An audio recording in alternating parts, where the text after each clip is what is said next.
महंत राष्ट्र म्हणजे महाराष्ट्र. शौर्य आणि साधुत्व यांचा दुर्मिळ संगम ज्या भूमीत होतो ना, तो हा महाराष्ट्र. निमे मुंबई सागरा माझी होती, हम्म. बहु लोक वस्ती अशी तैन होती. महाघोर राणे तशा शेतवाड्या, लघु झोपड्या झावळ्यांच्या कवाड्या. मंडळी, जुनी मुंबई अशी होती. कारण ज्या लोकांना त्यानं मुंबईत आसरा दिला तेच त्याला हुसकावून पाहत आहेत आणि हे आपण पाहतो आहे. मुंबईचा संयुक्त महाराष्ट्र झालाच पाहिजे, झालाच पाहिजे. पण मुंबई आमच्या हक्काची नाही कुणाच्या बापाची. मरू पण मुंबई राखू, मुंबई देणार नाही. मुंबई कुणाची हा प्रश्न वर्षानुवर्ष सुरूच आहे. संयुक्त महाराष्ट्राचा लढा झाल्यानंतर सुद्धा मुंबईसह महाराष्ट्र तर झाला, मात्र नंतर राजकारणी असतील. आत्ता सध्याची मुंबईची महापालिका, इथे सुद्धा महापालिकेच्या निवडणुकीत मुंबई कोणाची, मराठी माणसाची की कोणाची तरी दुसऱ्याची, त्या मराठी माणसाच्या हक्कासाठी नेहमीच मुंबईकर हा लढत असतो. मात्र चित्र थोडंसं जरा आता कमी झालं आहे. मुंबईतला मराठी टक्का कमी झाला आहे का किंवा काय होतं आहे, पण हे सगळं मांडायला कोणीच तयार नसतं. नाटक तर ह्याच्यावर ते होतच नाही. मात्र एक प्रयत्न या 3 जणांनी केलेला आहे. महाराष्ट्र माझा मुंबई कोणाची. संयुक्त महाराष्ट्राचा इतिहास नवीन पिढीला कितपत माहिती असेल माहीत नाही. थोड्याफार फरकाने किंवा थोड्याफार शब्दांमध्ये किंवा जिथे कुठे काही माहिती असेल त्याच्यातनं ती कळत असेल.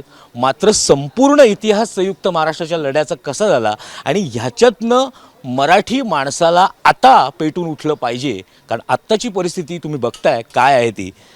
नेमकं या नाटकाचा जो काही डोलारा संपूर्ण उभा केला आहे तो संदीप जंगम आपल्यासोबत आहे. संदीप, संयुक्त महाराष्ट्राचा लढा मग आता परत हा प्रश्न विचारला जातो की परत का. हा प्रश्न तरुणाई पुढे जे आज यूट्यूब समोर आहे, त्याच्यासमोर आज पूर्ण सोशल मीडिया आहे, तर हा लढा तुला एका दीर्घांकात येऊन रंगमंचावर आणावासा का वाटला. म्हणजे तो विषय तर खूप चांगला आहे, मात्र हा संपूर्ण इतिहास तुला पडद्यावर इकडे आणावासा का वाटला. मला असं वाटतं, अगदी एक साधी गोष्ट आहे की मी महाराष्ट्रात राहतो तर मला महाराष्ट्राचा इतिहास माहिती असला पाहिजे. म्हणजे मग मी मराठी असो किंवा अमराठी असो, जर मी महाराष्ट्रात राहतो तर महाराष्ट्राचा इतिहास मला माहिती असला पाहिजे.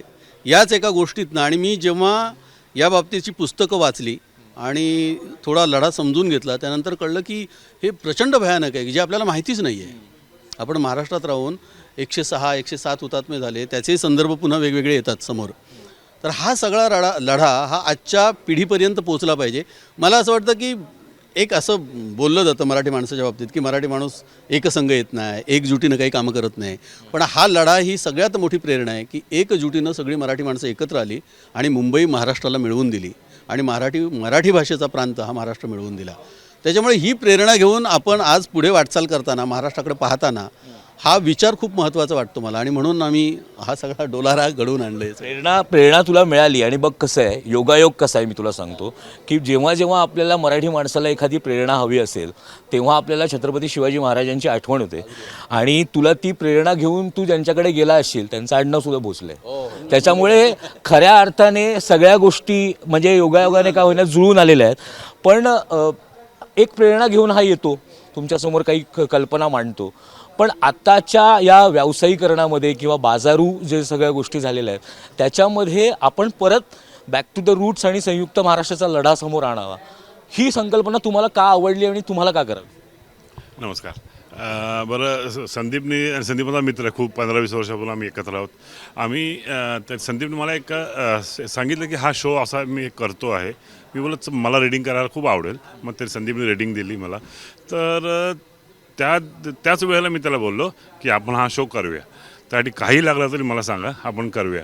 आणि माझं मेन उद्दिष्ट म्हणजे आमचं मेन उद्दिष्ट काय आहे की आता संयुक्त महाराष्ट्र लढा झाला आहे, स्वातंत्र्य लढा लोकांनी बघितला आहे, संयुक्त महाराष्ट्र लढा हा लोकांना माहितीच नाही आहे. आणि आता वेळ अशी आहे की संयुक्त महाराष्ट्र लढा पार्ट 2 करायची गरज आहे, भाग 2 करायची गरज आहे, हे असं मला वाटतं. म्हणून सगळ्या कॉलेज गोईंग किंवा अजून आपल्या जे कार्यकर्ते मराठी वगैरे जे काय आहेत त्यांनी हा कार्यक्रम पुढे ही मुंबईला वाचवण्याचा आत्ता पण प्रयत्न केला पाहिजे असं मला वाटतं.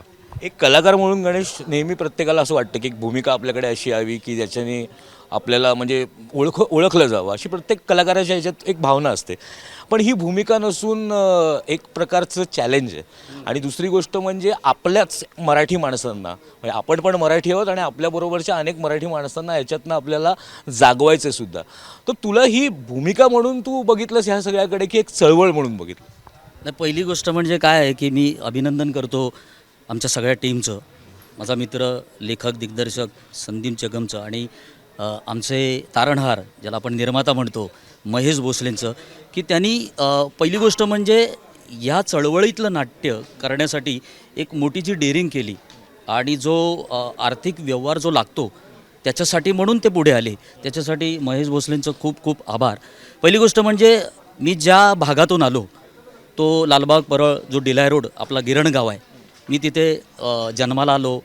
मी शाळेत, माझ्या शाळेचं नाव तालचेकरवाडी, म्हणजे मी म्युन्सिपल शाळेतला मी एक विद्यार्थी आहे. आणि मला माहिती आहे माझे आजोबा मोरारजी मिलमध्ये होते आणि त्या भागात जी चळवळ होती म्हणजे रात्री 12 वाजता ज्यावेळेस सगळ्या मिल सुटायच्या तेव्हा आम्ही सगळे म्हणायचो अरे बोट फुटली.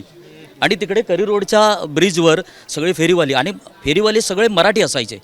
पण हळूहळू आपण ज्याला म्हणतो ना की तो एक मराठी माणसांची जी संस्कृती आहे, मराठी एक विचार आहे, तो हळूहळू कसा कमी झाला, तो हा सगळा जो एक संघर्ष म्हणा तो मी स्वतःहून त्या गिरणगाव भागामध्ये मी पाहिलेला आहे.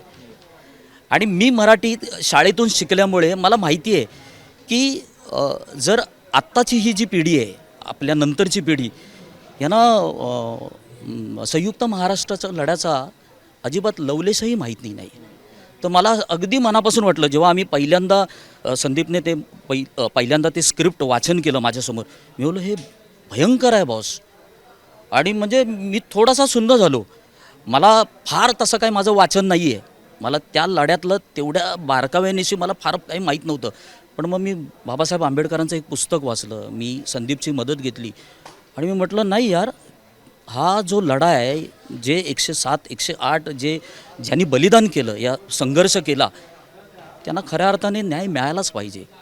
मग मी संदीपशी एकदम मनापासून बोललो, संदीप बघ मित्रा, या रीडिंगनंतर तुझ्या राईट लेफ्टला कोणी नसेल तरी मला काही फिकीर नाही, मी तुझ्याबरोबर आयुष्यभरासाठी या स्क्रिप्टसाठी असणार.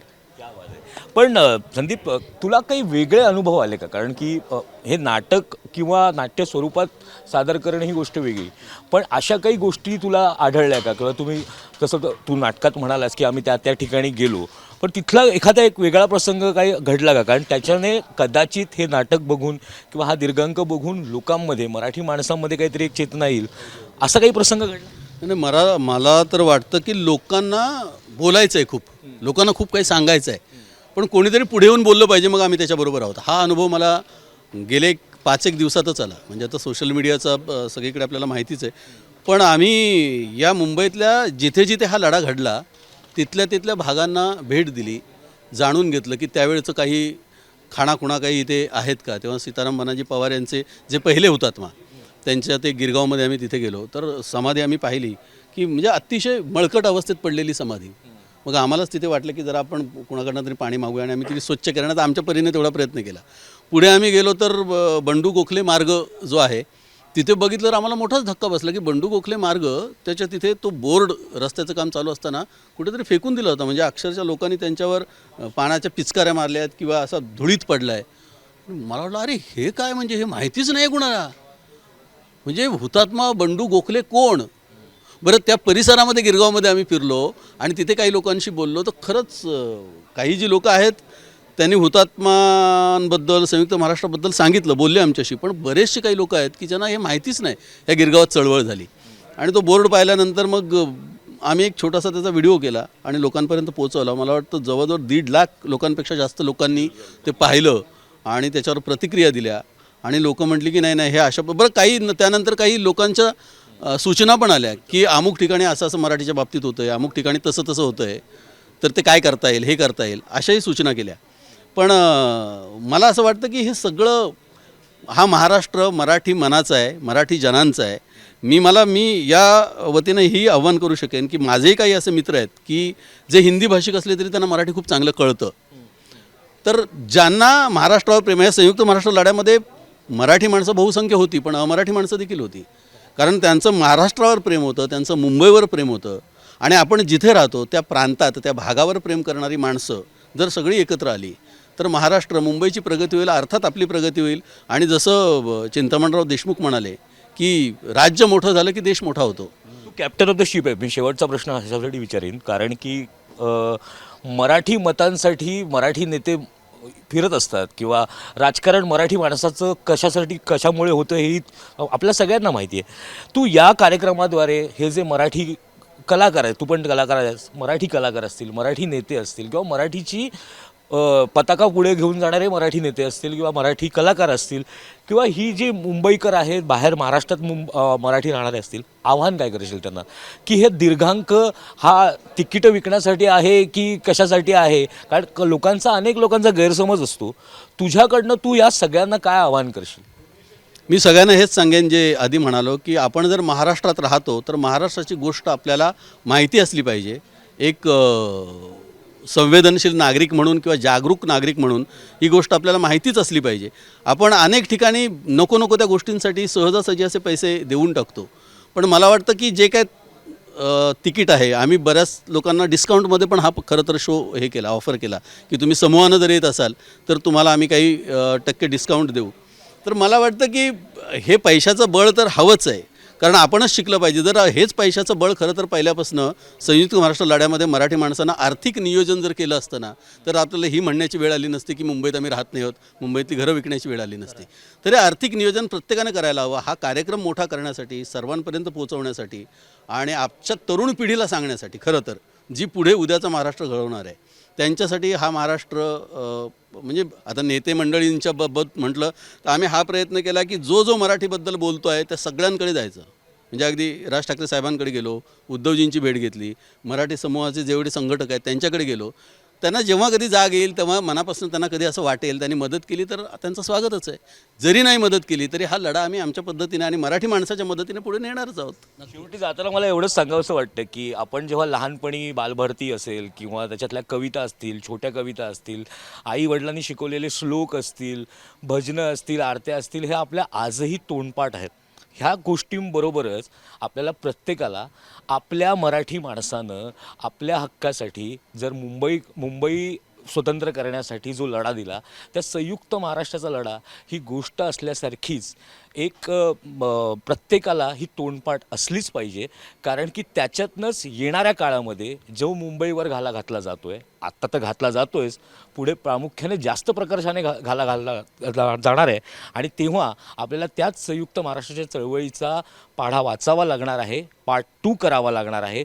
तेव्हाच कुठेतरी जाऊन मुंबई ही आपली राहील, मराठी माणसाची राहील आणि इथे मराठी बोललंच जाईल हे आपल्याला कळेल. त्यामुळे हा प्रयत्न संदीप आणि टीमने पूर्णपणे केलेला आहे. मला असं वाटतं की प्रत्येक मराठी माणसाने तर हे दीर्घांक हे नाटक बघावंच, मात्र ज्याला मराठी कळतं अशा अमराठी माणसाने सुद्धा, मुंबईत राहणाऱ्या अमराठी माणसाने सुद्धा मुंबईची महती किंवा संयुक्त महाराष्ट्र लढ्याची चळवळ समजण्यासाठी, कळण्यासाठी आणि ही मुंबई कशी मराठी माणसाची आहे हे मनापासून करण्यासाठी हे नाटक बघणं फार गरजेचं आहे. इथेच थांबतो. तुम्हाला सगळ्यांना शुभेच्छा देतो. कॅमेरामन सचिन सावंतसह मी अजय परसुरे, मुंबई तकसाठी. धन्यवाद. जय महाराष्ट्र.